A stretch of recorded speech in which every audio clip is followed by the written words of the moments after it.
실장의 더전 실무 톡톡 결산 세 번째 시간인데요.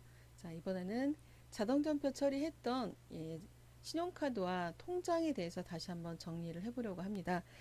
자, 자동전표 항목들 중에서 저희가 전자세금계산서나 전자계산서는 부가세 신고하면서 다 활용을 했었죠. 자, 그다음 신용카드도 이제 공제가 되는 부분은 매입으로 해서 카드 과세 이렇게 처리했었습니다. 자, 그런데 하다가 보니까 카드 과세로 입력을 해가지고 매입 카드를 해서 신용카드를 부가세 신고를 하려고 했는데 부가세 매입세 공제를 받으려고 했는데 뭐 MRI 처리했더니 오류로 체크가 되어서 이제 매입매출 전표 입력에서 삭제하는 경우들이 있습니다. 자, 이렇게 지금 여기도 삭제한 경우들이 있는데요. 뭐 일반 전표든 매입매출이든 삭제를 하게 되면 여기 지금 삭제 전표로 남아있게 됩니다. 자, 그러면 전송이 완료된 건 일반 전표든 매입매출이 다 갔는데 삭제 전표라고 해서 못 써먹는 건 아니죠. 그래서 삭제 전표된 부분들은 여기서 저희가 삭제만 다시 한번 조회를 합니다.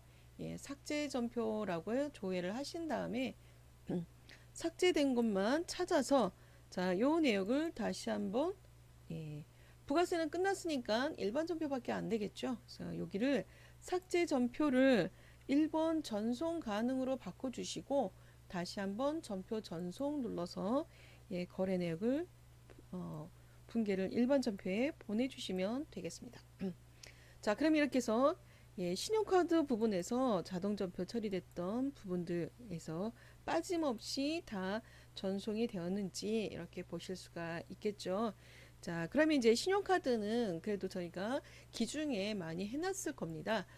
자, 그런데 이제 이 통장에 해당되는 부분은 결산대가 아니면 보통 잘 건드리지를 않죠. 그리고 개인 기업 같은 경우에 통장을 관리 안 하는 경우들이 있는데요. 제가 잠깐만 화면 하나를 살펴보려고 합니다. 자, 성실신고에 가면 나오는데요. 자, 여기 보면 제가 첫 시간에 규모에 따라서 복식부기 의무 뭐 이런 것들을 말씀드렸었는데요. 잠깐 보면 복식부기 의무자는 규모가 농업, 임업, 광업, 도소매업이면 3억 이상. 그 다음에 외부 조정도 외부 조정에 대한 부분은 이제 6억 이상 이렇게 돼 있죠.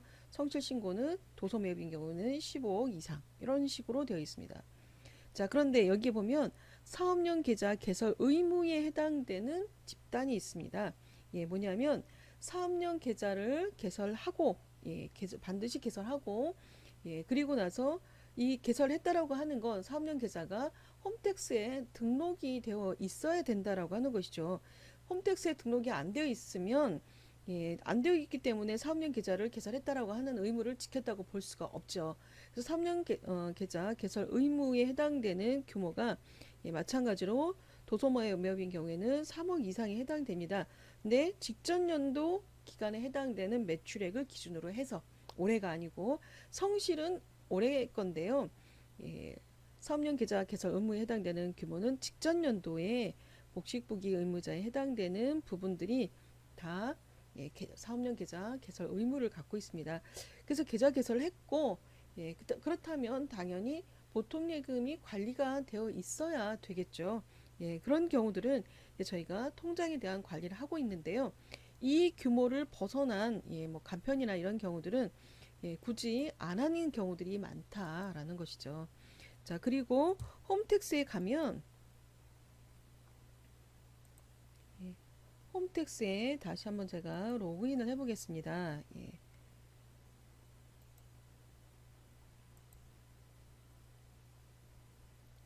자, 홈택스에 가시면 여기 세무대리인 쪽에 세무대리인이라고 된 곳에 보면요.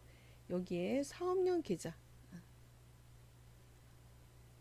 사업용 계좌 신고 현황 조회가 있습니다.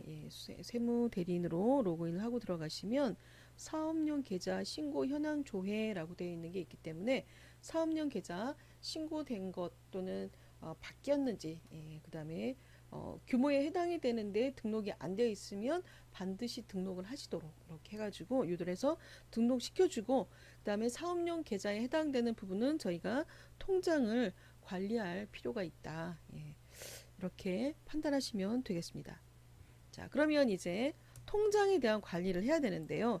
자, 통장에 대한 부분이, 예, 저희 지금 자동 전표에 있는 통장이라는 메뉴를 통해서, 자, 여기를 통해서 자동 전표할 수 있죠. 그럼 이 통장에 들어가 있는 내역들은, 예, 자동 전표하는 방법은 통장 자체를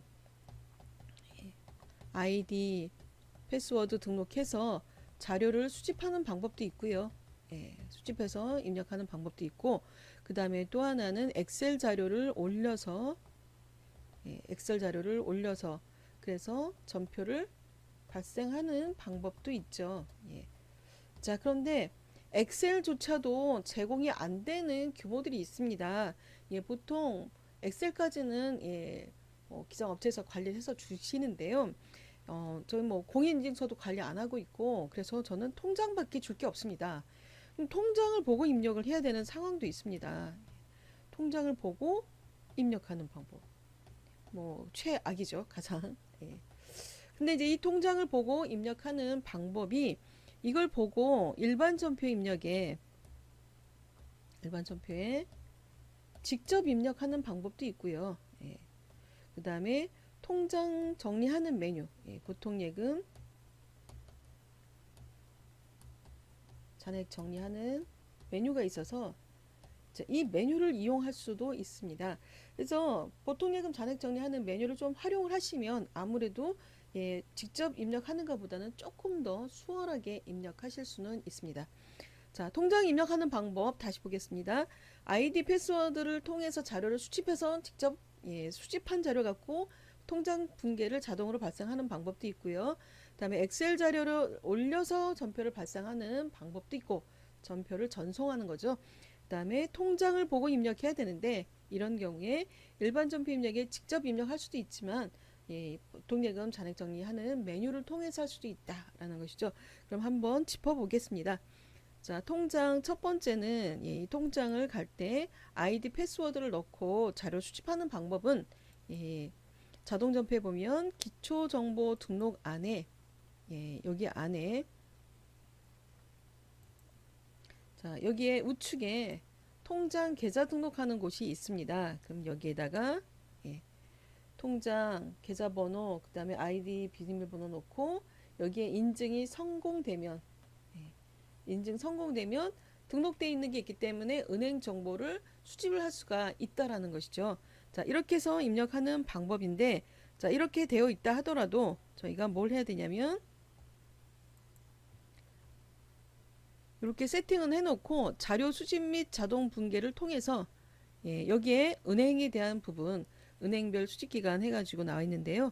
자, 여기에서 기간을 넣고 저희 세금계산서 수집하듯이 시작일, 종료일자 해가지고 일자를 입력한 다음에 자료 수집 및 자동 붕괴 이렇게 하시면, 예, 그러면 이제 통장 거래 내역을 수집을 할 수가 있는 것이죠.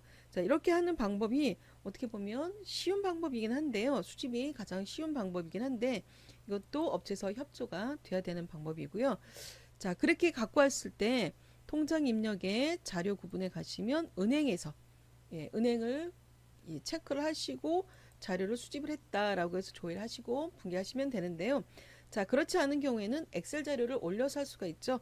그래서 엑셀 업로드 메뉴에 가서, 예, 여기에, 예, 통장에 대한 거래 내역을 보고, 그 다음에 금융거래처 어디인지,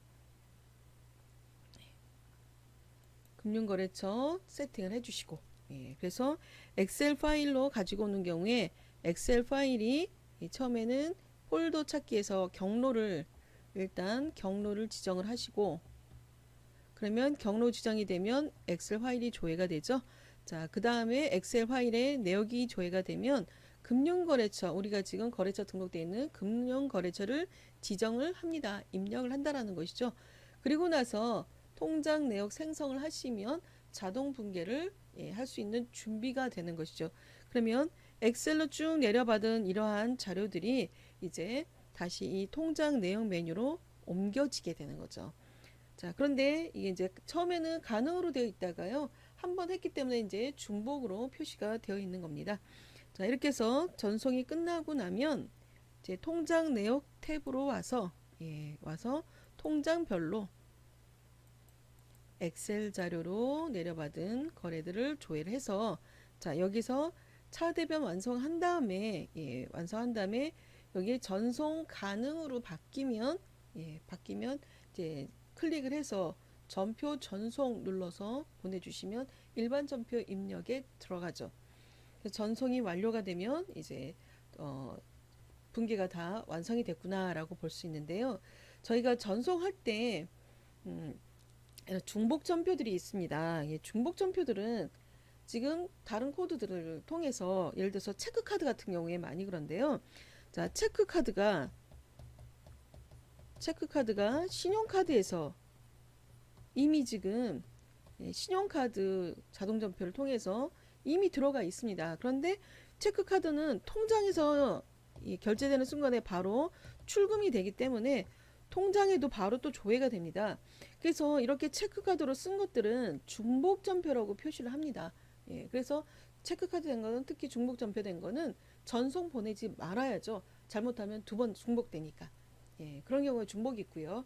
그 다음에 또 하나는 통장 여러 개 갖고 있는 경우에 A 통장에서 B 통장으로 또 B 통장에서 A 통장으로 이렇게 통장을 자금을 옮기는 경우들이 있습니다. 그런 경우에 여기에 해당되는 거래를 한번 전송을 하고 나면 B에서 A로 갈 때는 중복이 표시가 됩니다. 이 중복이 되면 전송하지 말아야죠. 중복이 됐으니까 이미 입력이 됐다라는 뜻이고. 그런데 그럼에도 불구하고 중복 전표를 굳이 전송 가능을 눌러서 꼭 보내는 경우들이 있습니다. 그렇게 되면 나중에 중복돼서 틀린 답이 나오게 됩니다.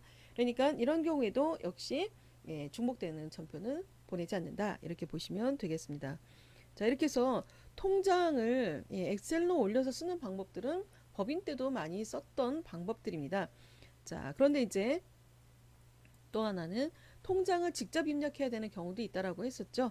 자, 그러면서 결산 메뉴에 보시면요. 결산 재무제표 쪽에 보시면 현금, 예금, 잔액 검토라고 된 메뉴가 있습니다. 자, 현금, 예금, 잔액 검토라고 하는 메뉴인데요. 개인 기업할 때는 좀 자주 사용되는 그런 기능이기도 합니다. 자, 현금, 예금, 잔액 검토를 통해서 통장을 보시면서 입력하려고 합니다. 자, 현금, 예금, 잔액 검토 들어가 보겠습니다. 자, 그러면 여기 들어가면 첫 번째, 두 번째, 세 번째 말고 마지막에 있는 보통 예금, 잔액 검토. 요 메뉴를 이용할 거고요. 자, 예를 들어서 통장을 좀 입력을 해보겠다. 4번을 보고 입력을 한다. 그러면 자, 이렇게 입력을 하실 때는 직접 보고 입력하실 때는 순서를 좀 지켜주셔야 되는데요. 일단 첫 번째 통장이 계좌번호가 거래처 등록에 금융으로 등록이 되어 있는지 등록되어 있는지 먼저 확인하셔야 되고요. 그 다음에 두 번째 이제 메뉴로 옵니다. 잔액 검토 메뉴에서 자, 메뉴를 활용하는데 자, 여기 해당 월 선택하시고 금융기관은 거래처 등록했던 코드를 넣어주면요. 왼쪽이 통장 상황이고요. 여기가 통장. 자, 우측에 입력하는 부분이 이제 분계를 입력할 곳들이 되겠습니다. 자, 그런데 여기가 보통예금 그 자체라고 했었던 거죠. 그러니까 통장의 예입금액, 예를 들어서 통장의 예입금액이 10월 1일 날 예입금액에 100만 원이 있다. 그럼 잔액도 100만 원. 자, 예를 든 거예요. 자, 그러면 이런 경우에 입력은 여기 날짜에 입력은 10월 1일 날 TY가 통장에 돈이 들어갔으면 내 주머니에서 나간 거죠. 그러니까 출금 1번 출금 하고 금액을 100만 원을 입력을 하면 잔액이 바로 바뀌게 됩니다. 자, 그 다음에 예를 들어서 10월 2일 날 인출 금액이 50만 원이 있다. 그러면 잔액이 또 50만 원으로 줄었겠죠. 자, 그때는 TY를 2번 입금. 금액은 50만 원. 내역은 적용 내역 선택해 주시면 되고요. 자, 만약에 10월 10일 날, 10일 날 통신비가 3만 원이 지출이 됐다. 3만 원이 지출이 됐다. 통신비가. 그러면 잔액이 47만 원이 되는 것이죠. 자, 그때는 분계를 어떻게 하면 되겠어요? 여기가 보통예금 자체라고 했습니다. 그러니까 분계는 차변의 통신비, 대변의 보통예금 할 건데 여기가 보통예금 자체니까 대변의 보통예금 빼고 3번 차변에 통신비 3만 원 이렇게 입력하면 잔액이 바뀌는 거고요. 또 예를 들어서 뭐 15일 날 외상 매출금이 200만 원이 입금이 되었다. 그러면 입금됐으니까 247만 원으로 바뀌겠죠. 자, 그러면 이때는 TY 차변 보통예금은 자체니까 그다음에 대변 넣고 금액은 200만 원. 자, 이렇게 입력을 한다라는 것이죠. 자, 이렇게 되면 통장 사본을 보면서 지금 잔액을 계속 확인하시는 거죠. 확인하시면서 입력을 했기 때문에 잔액에 대해서 틀릴 이유가 없죠. 바로바로 확인했고 그리고 한 달 단위로 전표를 발생을 합니다. 그래서 이렇게 입력하신 다음에 화면 위에 있는 전표 추가키 다 끝나면 전표 추가키 눌러주시면 이제 이 거래 내역이 일반 전표 입력으로 가죠.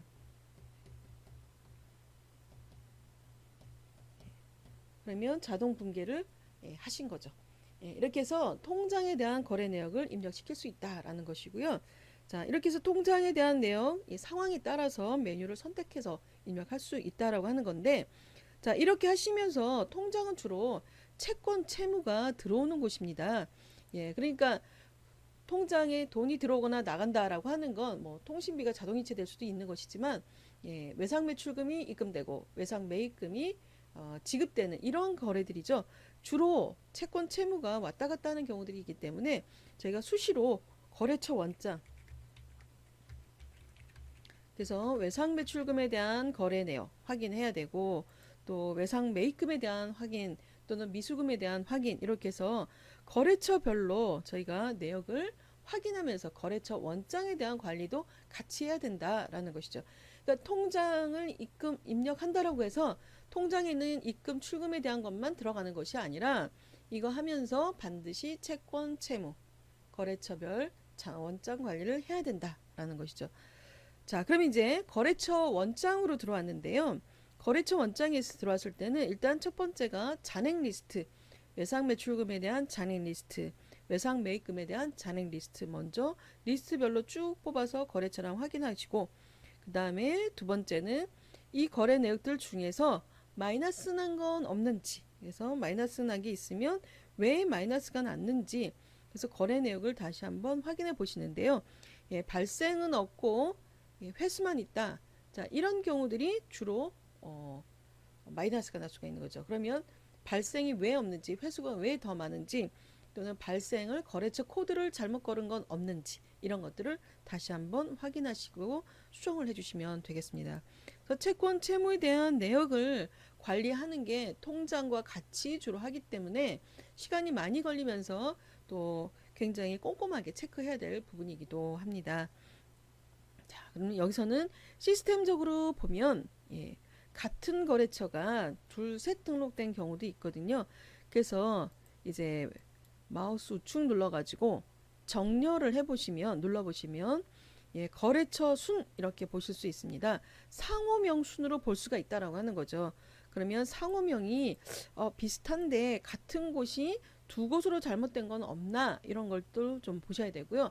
또 간혹 보면 뭐 1월부터 6월까지는 강남이라고 했다가 7월부터는 강남전자라고 했다가 그런데 같은 곳이다. 또 저희가 또 한 번 더 확인해 볼 수 있는 건 사업자 등록번호 순서대로도 또 정렬해서 보실 수가 있습니다. 그래서 사업자 등록번호 순서대로 보시면서 사업자 등록번호가 안 걸려 있는 건 왜 안 걸려 있는지 거주 등록하면서 임의로 막 등록을 해놨던 건 아닌지 이런 것들 한 번 더 보실 필요가 있는 것이죠. 그래서 이제 거래처별로 내역을 확인하시고 마이너스 나는 건 없는지 이렇게 보신다라는 거고요. 자, 그리고 나서 구체적으로는 더블 클릭하고 들어가서 보면 전기월된 거에 그다음에 발생, 회수 이런 내역들이 나오겠죠. 이렇게 해서 거래처에 대한 채권 채무 내역까지 관리하시면 됩니다. 자, 거래처 원장을 보시다가 거래처가 두 군데가 같은 곳인데 거래처 코드가 두 개로 등록돼 있다라고 하면 그때도 시스템을 활용하실 수는 있는데요. 자, 기초 데이터 메뉴에 보시면 거래처 등 코드 변환 메뉴에서 여기서 거래처 코드를 두 개인데 잘못해서 하나인데 잘못해서 두 개로 등록이 돼 있다. 예를 들어서 101번 거래처 코드로 거래처 코드가 101번과 110번이 같은 곳인데 두 개로 등록이 되어 있다. 그럼 여기에 101번을 어디로 몰아줄 건가? 101번 데이터를 110번으로 몰아주겠다. 그러면 101번을 110번으로 그리고 여기 전체 선택 눌러서 전체 월 다 체크해 주시고 자, 이렇게 한 다음에 변환하기 이렇게 눌러서 데이터를 하나로 몰아주는 것이죠. 그러면 다 끝나고 나면 101번에 있는 데이터는 없는 거고요. 110번 하나로 남게 됩니다. 그러면 101번은 더 이상 의미가 없으니까 자, 그렇지만 없애버리지 마시고요. 사용 여부만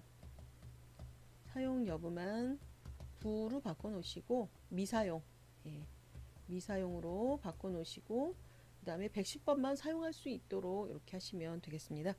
자, 그래서 거래처 코드에 대한 변환도 활용하시면 되겠죠. 그래서 거래처 원장 관리하시면서 거래처 채권 채무에 대한 내역까지 관리하시는 게 필요하다라는 거고요. 이는 역시 통장이랑 같이 관리가 될 것이고 그 다음에 거래처 등록 메뉴에서 치환을 하고 나면 우측에 사용 여부들이 있죠. 여기에 사용 여부를 여에서 OX에서 X로 바꿔버리면 더 이상 조회가 안 되기 때문에 기존에는 썼지만 안 쓰겠다 이렇게 바꿀 수가 있다라는 것이죠.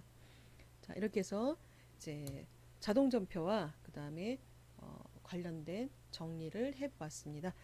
다시 한번 정리해 볼까요? 자동 점표 메뉴 안에 신용카드 삭제 점표 있는지 다시 한번 확인하시고 그래서 전송 다시 한번 확인할 수 있도록 해주시고요. 자, 통장은 방법에 따라서 여러 가지를 메뉴로 활용할 수 있다라고 했습니다. 그래서 기초에다가 통장에 대한 아이디, 패스워드 넣고 수집하는 방법이 있고 엑셀로 올리는 방법도 있고 그 다음에 통장 사본을 직접 입력해야 되는 경우는 일반 점표 입력보다는 결산 쪽에 있는 현금 예금 잔액 검토 메뉴를 이용하되 이때 하시면서 통장을 정리하시면서 같이 하는 것이 채권 채무를 같이 관리한다.